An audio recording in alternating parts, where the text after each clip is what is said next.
اللہ اس گناہ کو نہیں بخشے گا کہ کسی کو اس کا شریک بنایا جائے، اور اس کے سوا اور گناہ جس کو چاہے گا بخش دے گا، اور جس نے اللہ کے ساتھ شریک بنایا تو بے شک وہ رستے سے دور جا پڑا۔ یہ لوگ اللہ کے سوا جو پرستش کرتے ہیں تو کچھ دیویوں کی، اور پکارتے بھی ہیں تو شیطان سرکشی کو،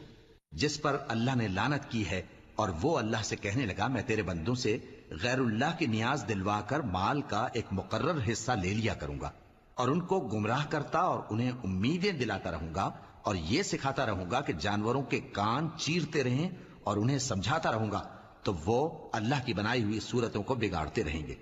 اور جس شخص نے اللہ کو چھوڑ کر شیطان کو دوست بنایا وہ صاف صاف گھاٹے میں رہا۔ وہ ان کو وعدے دیتا ہے اور امیدیں دلاتا ہے، اور جو کچھ شیطان انہیں وعدے دیتا ہے وہ دھوکہ ہی دھوکہ ہے۔